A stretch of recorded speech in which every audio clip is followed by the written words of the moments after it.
तमाम ख़वातीन और हज़रात को खुशामदीद कहते हैं इस प्रेस कॉन्फ्रेंस में, जो कि पाकिस्तान में जो मार्जिनलाइज कम्यूनिटीज़ हैं, ख़ासतौर पर अफ़गान महाजरीन या वो पाकिस्तानी जो अफ़गान महाजरीन की औलाद हैं और पाकिस्तान में बड़े अरसे से मुकीम हैं, उनके मसाइल के हवाले से है। और मैं इस इशू के हवाले से गुफ्तगू करने के लिए सबसे पहले तो जो तमाम हमारे मौजूद स्पीकर्स हैं उनको खुशामदीद कहता हूँ, उनका शुक्रिया अदा करता हूँ। सेनेटर फरोज़ुल्लाह बाबर साहब जो किसी तारुफ की मुहताज नहीं है और इस मसले पे सवाना आवाज़ हैं। सेनेटर अफरा सियाब खटक साहब को भी खुशामदीद कहते हैं। और इसके अलावा मैडम आमना जंजुआ जो इस मामले में सुप्रीम कोर्ट में जो पिटिशन थी उसमें हमारी पिटिशनर भी हैं और इंसानी हकूक़ की आवाज़ है। मैडम इस्मत शाहजहां एक वेटरन एक्टिविस्ट हैं, उनको भी खुशामदीद कहते हैं।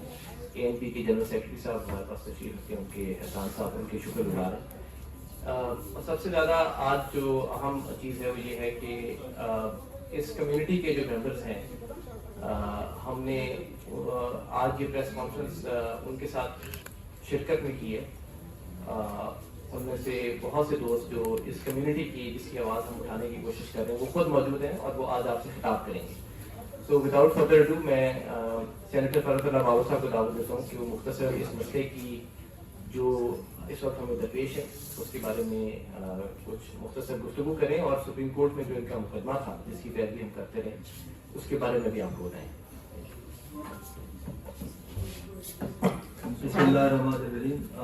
शुक्रिया। एडवोकेट उमर गिलानी साहब ने सबका तारुफ कराया। 2 या 3 रह गए हैं। हमारी human rights commission of Pakistan की इस्लामाबाद की वाइस चेयर है, कोऑर्डिनेटर है, या नसीर अजहर साहिबा, वो भी तस्दीक रखती है, और ANP के इंफॉर्मेशन सेक्रेटरी भी है यहाँ पे। और जो जैक बनी है joint action committee for refugees, उसके जो चीफ हैं डॉक्टर रियाज साहब, वो भी बाईं तरफ बैठे हैं, और अफरा सियाब खटक साहब और ज़ईफ़ साहब भी हैं जो अफेक्टेड जो PTM के हैं। तो ये एक बड़ा तमाम इन स्टेक होल्डर्स का मुश्तरका हम बात कर रहे हैं। देखिए, ये अफ़गान रिफ्यूजीज जो यहाँ इस्लामाबाद, रावलपिंडी, पेशावर, पाकिस्तान में रहते हैं, अभी तक जो 40 साल से ज़्यादा ये रहते रहे हैं, एक ही मसला था कि कोई कानूनी ढांचा नहीं है कि उनके साथ कैसे ये लीगल वैक्यूम रहा है और अभी तक है। न पाकिस्तान ने अपना साइन किया है जेनेवा कन्वेंशन, रिफ्यूजीज प्रोटोकॉल, और न हमने खुद पाकिस्तान के अंदर इनके लिए कोई कानून साजी की है। तो कम्प्लीटली कोई कानून साजी नहीं है गुज़श्ता 45 सालों से। तो ये एक खला में रह रहे हैं और इस खला से कुछ लोगों ने फ़ायदा उठाया है कि वो जैसे चाहें इनके साथ इनको ट्रीट करें। इनको पॉलिटिकल फुटबॉल बनाया गया है। अभी तक इनकी हैसियत एक फुटबॉल के ट्रीट किया गया है। कोई पाकिस्तान और अफगानिस्तान के दरमियान सरकारी सतह पर कोई इख्तिलाफात आ जाए तो उनका जोर इनके ऊपर पड़ता है। जब ताल्लुकात बेहतर हो जाते हैं तो फिर ये अंसार और महाजर का ताल्लुक होता है। जब ताल्लुकात ख़राब हो जाते हैं किसी की नज़र में तो फिर अंसार महाजर का ताल्लुक ख़त्म होकर फिर ये दहशत गर्दों का वो बन जाता है। तो ये बिटवीन दीज टू इनके साथ। तो आपको याद होगा कि केयर टेकर हुकूमत ने, जब उनकी हुकूमत थी, उन्होंने फैसला किया कि सबको 1 महीने के अंदर वापस कर दिया। कभी ऐसा नहीं हुआ कि आप मिलियंस के हिसाब से लोग जो आपके मुल्क में पनाह ले रहे हैं उनको आप कहो कि 1 महीने के अंदर अपने घर वाइंड अप कर दो, अपने बिजनेसेस वाइंड अप कर दो, अपने बच्चों को स्कूल से निकाल लो, आप अस्पताल में हो या कहीं भी हो, 30 दिनों के अंदर अंदर उनको हुक्म दिया गया कि यहाँ से चले जाओ। हुक्म था, कुछ लोग गए और उनको वहाँ भेजने से जो हमारा सरकारी बयानिया था वो ये था कि ये लोग दहशतगर्द हैं, पाकिस्तान में जो बमों के धमाके हो रहे हैं ये इसके जिम्मेदार हैं। और हम जैसे लोगों ने, अफरा सियाब खटक साहब ने और सब ने आवाज़ उठाई कि ये दहशतगर्द नहीं है, अगर है तो उनको पकड़ के सजा दो, लेकिन ऐसा न करो ریاست کہتی تھی کہ یہ دہشت گرد ہیں، ان کو ہم بھیجتے ہیں، اور ہماری سیکیورٹی کا تقاضا ہے کہ ان کو ہم بھیج دیں.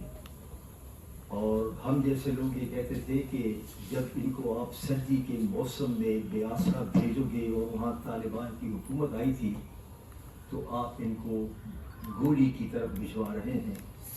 اور پھر یہ مجبوراً یہ خود ان میں سے کچھ لوگ دہشت گردوں میں شامل ہو جائیں گے، اور آپ کا جو بیانیہ ہے کہ ہم اپنی سیکیورٹی کے لیے کر رہے ہیں، آپ کو الٹا انسیکیورٹی پیدا ہوگی. تو میں شکر گزار ہوں کہ عمر گیلانی صاحب ہمارے وکیل تھے، اور ہم سپریم کورٹ میں بڑی محنت کے ساتھ انہوں نے یہ کیس لڑا.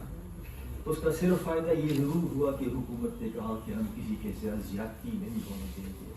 ہمارے لیے آواز بھی اس وقت کافی تھی کہ حکومتی سطح پر کہا گیا کہ کوئی زیادتی نہیں ہوگی، تو گویا دروازہ تھوڑا کھلا تھا. لیکن اب جو ہے، اب صورتحال مختلف ہو گئی. اب یہ ہوا ہے کہ ٹرمپ صاحب نے اعلان کیا ہے، کچھ افغان مہاجرین کو انہوں نے لینا تھا اپنے ملک میں، مغربی ممالک نے لینا تھا. تو ٹرمپ نے اعلان کیا کہ میں ان افغان مہاجرین کو جو میں نے وعدہ کیا تھا میرے سے پہلے صدر نے، وہ میں ریویو کروں گا، میں نہیں لے گا. اور اس کے جواب میں ہمارا بھی وزیر خارجہ نے کہا کہ بس ٹھیک ہے، اگر وہ نہیں لے رہا تو ہم ان کو واپس بھیج دیں گے. یہ ایلینز تصور ہوں گے. اس کی بڑے خطرناک مضمرات ہیں، اور مضمرات یہ ہیں کہ یہ تو وہ لوگ ہیں جو 15 اگست 2021 کے بعد آئے ہیں، اور ان کا کہنا تھا ان لوگوں کا کہ ہمیں وہاں خطرہ ہے، ہماری زندگی کو خطرہ ہے. تو اگر آپ ہمیں بھیجیں گے، ان میں صحافی تھے، خواتین تھے، بچے تھے، ان میں آرٹسٹ تھے، میوزیشنس تھے، گویے تھے، نغمے گانے والے تھے. تو انہوں نے کہا جی آپ تو ہم کو دھکیل رہے ہو وہاں پہ، یہ نہ کریں. لیکن یہ اب صورتحال گمبھیر ہوگی. تو آج کی پریس کانفرنس کا مقصد یہی ہے کہ ہم یہ مطالبہ کرتے ہیں سرکار سے کہ اس فیصلے پر نظر ثانی کرو. ہم یہ نہیں کہتے کہ آپ نہ بھیجو، ہر ملک کا حق ہے کہ وہ کیسے کرنا چاہتا ہے، لیکن اگر کرنا ہے تو اس کے لیے کوئی طریقہ وضع ہونا چاہیے، کوئی فارمیٹ ہونا چاہیے. کس کو بھیجو گے، کس طریقے سے بھیجو گے. اس قانونی خلا میں اس وقت افراد ہے، اور وہ سب جو ہے شکار ہیں ریاستی اداروں کے جبر کا اور تشدد کا.